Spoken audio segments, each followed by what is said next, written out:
Welcome to our open book. Very good to be with you tonight. We're going to.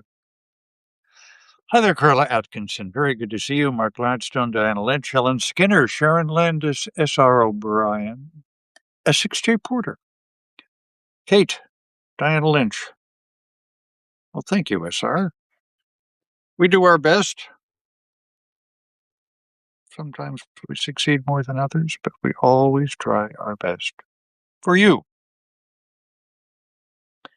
And tonight we are going to go back. Lucy Fellows. Good to see you with us to In Cold Blood on its anniversary. Ralph Rice. We still can't get into our production studio, if you please. Hi there, darling. Hi there, Catherine Capel. And it's nice to have this, I think. Hi there, Mr. Dickens. One reading after another to follow through the story. So Dick Hancock and Terry Smith are on the run, but they have no reason to think anybody is actually after them, but they can't put that out of their mind. So let me just pick it up. Capote writes a cloudburst, rain, buckets of it. Dick ran. Perry too, but he couldn't run as fast. His legs were shorter and he was lugging the suitcase. Dick reached shelter, a barn near the highway, long before him.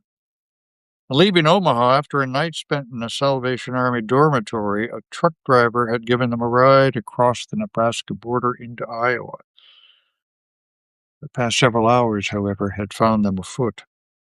The rain came when they were 16 miles north of an Iowa settlement called Kenville Junction. The barn was dark. Dick, Perry said. Over here, Dick said. He was sprawled on a bed of hay. Perry, drenched and shaking, dropped beside him.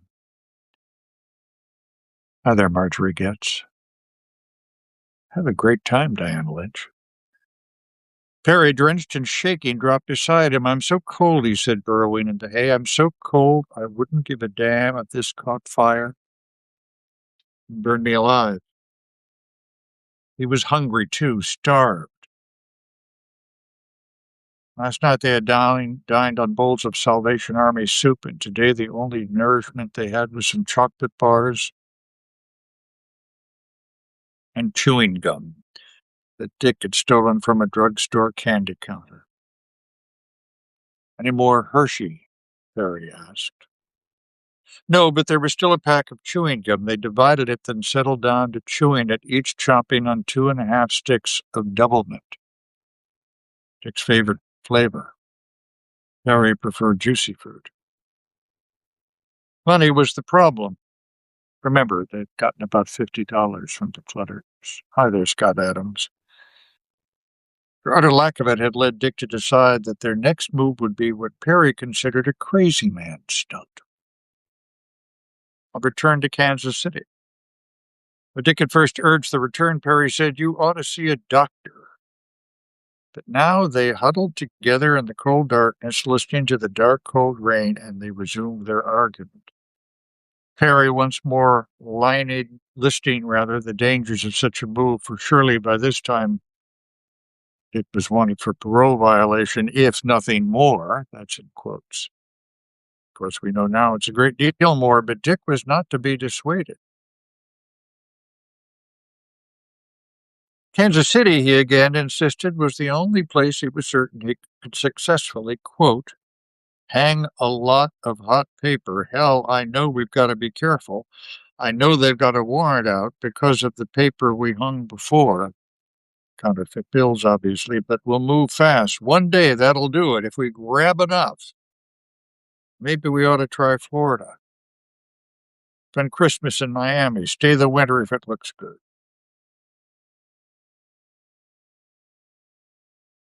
But Perry chewed his gum and shivered and sulked. Dick said, what is it, honey, the other deal?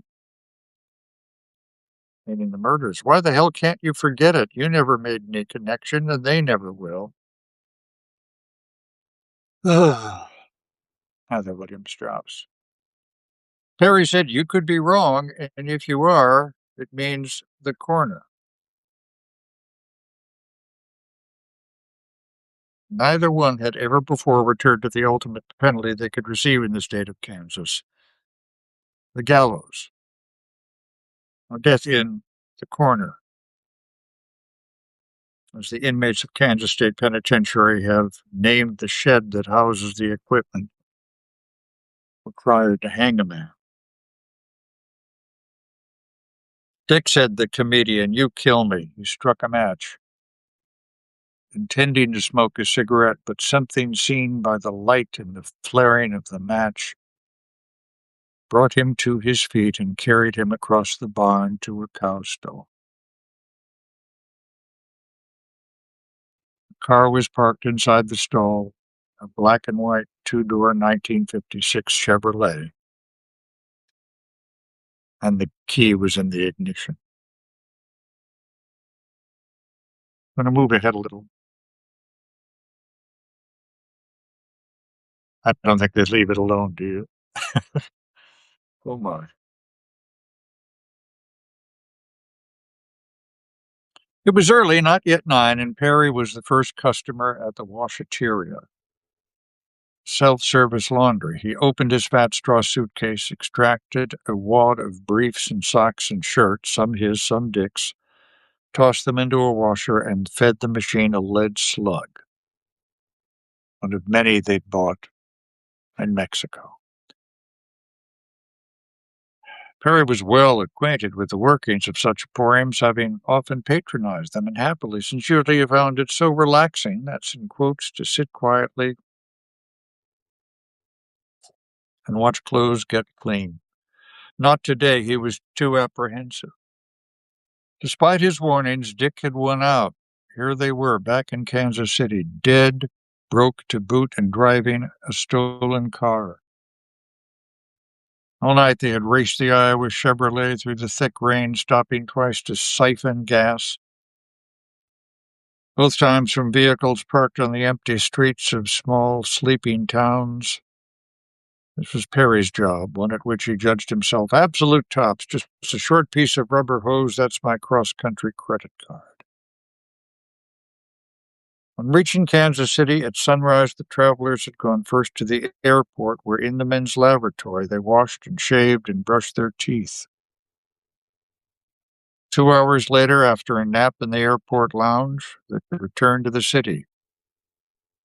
It was then that Dick had dropped his partner at the washateria, promising to come back for him within the hour. Did you begin to worry? When the laundry was clean and dry, Perry repacked the suitcase. It was past 10. Dick, supposedly off somewhere, hanging paper, was overdue. Sat down to wait, choosing a bench on which an arm's length away a woman's purse rested, tempting him to snake his hand around inside of it. The appearance of its owner, the burliest of several women now employing the establishment's facilities, deterred him. Once, when he was a running wild child in San Francisco, he and a kid, Tommy Chan, Tommy Lee, had worked together as a purse-snatching team. It amused Perry, cheered him up to remember some of their escapades. Quote, like the one time we sneaked up on an old lady, really old, and Tommy grabbed her handbag, but she wouldn't let go. She was a regular tiger. The harder he tugged one way, the harder she tugged the other. Then she saw me and said, help me, help me. And I said, hell, lady, I'm helping him, and popped her good. Put her in the pavement. 90 cents was all we got. I remember exactly.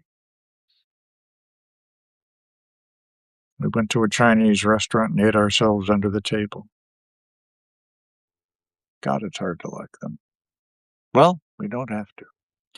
Things hadn't changed much. Perry was 20-odd years older and 100 pounds heavier, and yet his material situation had improved not at all. He was still, and wasn't it incredible, a person of his intelligence, his talents, an urchin dependent on stolen coins. Yeah, it is very sad, yes, sir. The clock on the wall kept catching his eye. At 10:30, he began to worry. By 11, his legs were pulsing with pain, which was always with him a sign of approaching panic. Bubbles in my blood, some quotes. He ate an aspirin, tried to blur at least, the brilliantly vivid cavalcade gliding across his mind, a procession of dire visions. Dick might have been in the hands of the law, perhaps arrested while writing a phony check or for committing a minor traffic violation and found to be driving a hot car. Very likely,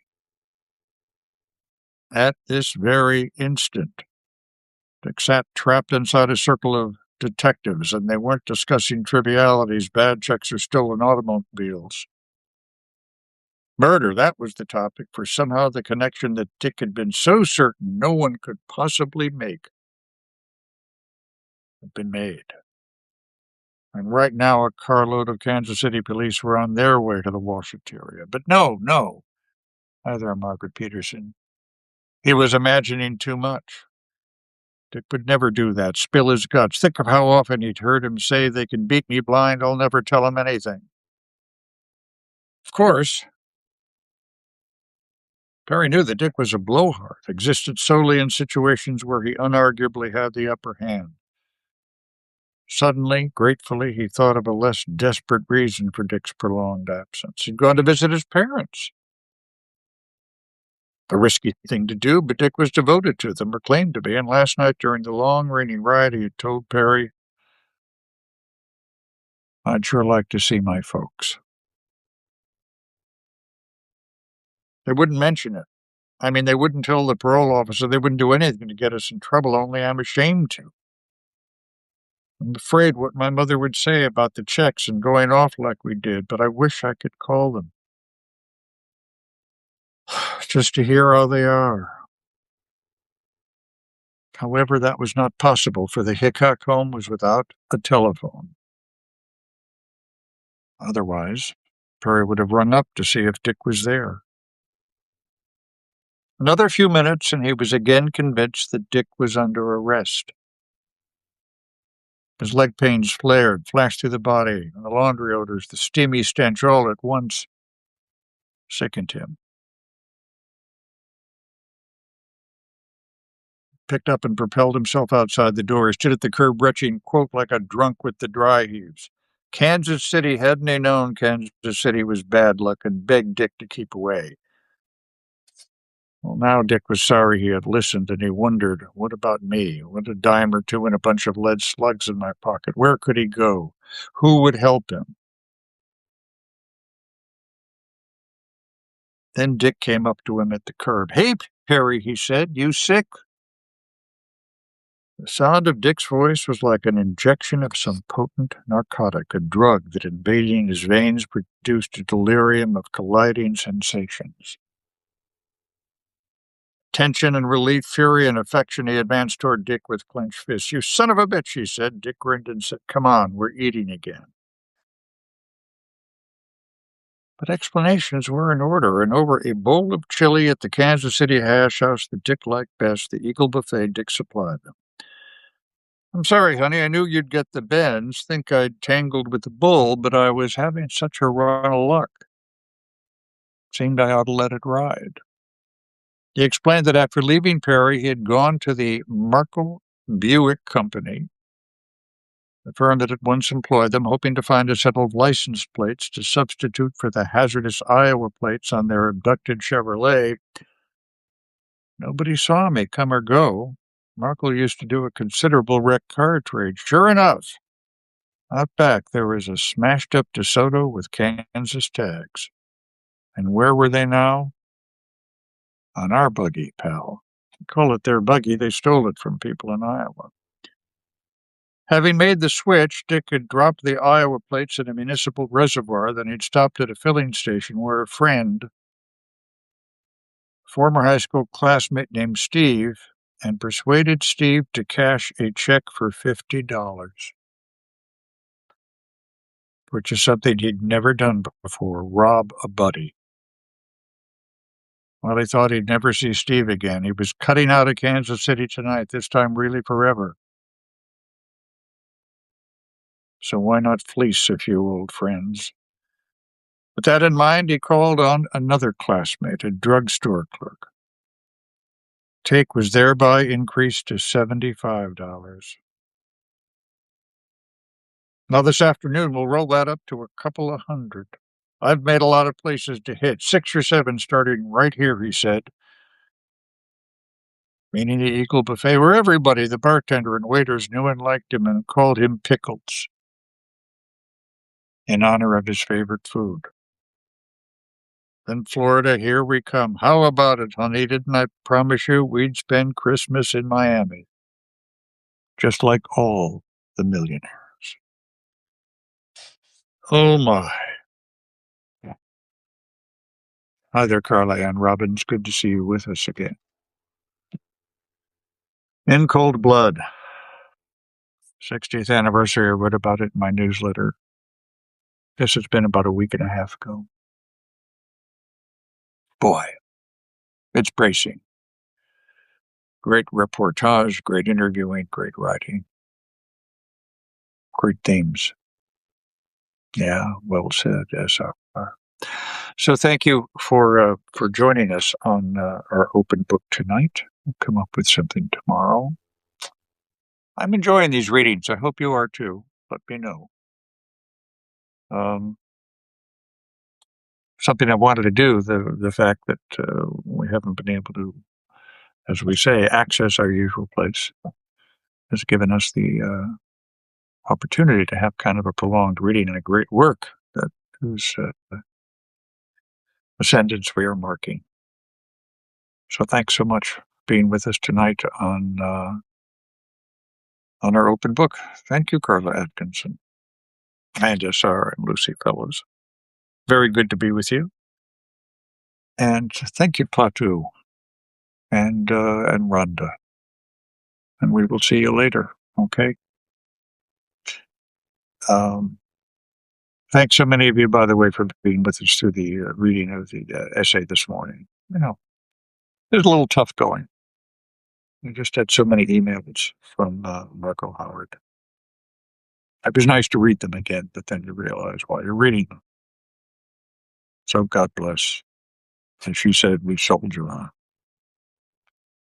Have a great time. Da, da, da, da. Oh, that's Greek dance camp, but have a great time. Take care. Bye-bye.